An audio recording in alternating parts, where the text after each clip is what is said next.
যারা নির্বাচন কমিশনে আছে তাদের উপর গণ অধিকার পরিষদের আস্থা রয়েছে।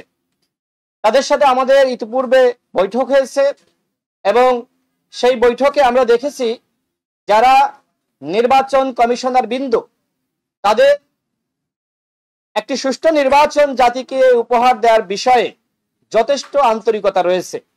এক্ষেত্রে আমরা ইউ ডেলিগেশন টিমকে আমরা জানিয়েছি নির্বাচনের জন্য সবথেকে গুরুত্বপূর্ণ হলো নির্বাচনী পরিবেশ। এখন নির্বাচন কমিশন চাইলে তারা এককভাবে সেই নির্বাচনী পরিবেশ তৈরি করতে পারবে না। এজন্য রাজনৈতিক দলগুলোকে, সরকারকে এবং নির্বাচন কমিশনকে সহযোগিতা করতে হবে। কারণ ভোট কেন্দ্র দখল থেকে শুরু করে যে ধরনের অনিয়ম হয় এগুলো তো সরকার করে না, এগুলো তো নির্বাচন কমিশন করে না। যত ধরনের সমস্যা সংকট আমরা দেখি এগুলো রাজনৈতিক দলগুলো করে থাকে। তো সেক্ষেত্রে আমাদের দলের পক্ষ থেকে আমরা ইউরোপীয় ইউনিয়নের এই ডেলিগেশন টিমকে জানিয়েছি যদি রাজনৈতিক দলগুলো নির্বাচন কমিশনকে সহযোগিতা করে সেক্ষেত্রে অবশ্যই একটি সুষ্ঠু নির্বাচন সম্ভবপর হবে।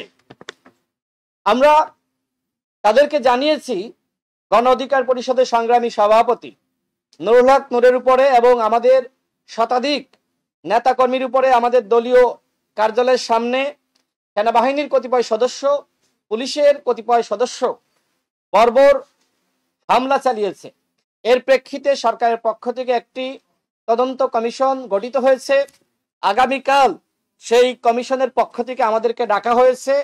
তবে যারা এই ঘটনায় সম্পৃক্ত এখনো পর্যন্ত তাদেরকে আইনের আওতায় আনা হয়নি, যে কারণে আমরা আমাদের যে কনসার্ন জানিয়েছি একটি দলের প্রধান নেতা এইভাবে আক্রান্ত হওয়ার পরেও যদি এর বিচারটা না হয়, যদি আসামিরা গ্রেপ্তার না হয়, যদি এইভাবে তারা দায়মুক্তি পেয়ে যায় তো সেক্ষেত্রে নির্বাচনের সময় নানান ধরনের অঘটন ঘটে, নির্বাচনের সময় নানান ধরনের সমস্যা সংকট সৃষ্টি হয়।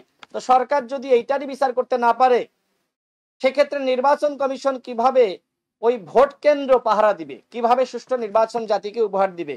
এই জন্য যাতে সরকারের উপরে, নির্বাচন কমিশনের উপরে মানুষের আস্থার জায়গাটা তৈরি হয়, আমরা মনে করি অবশ্যই সরকারের উচিত হবে এই ঘটনায় যারা সম্পৃক্ত তাদেরকে আইনের আওতায় আনা। এই বিষয়টি আমরা তাদেরকে জানিয়েছি।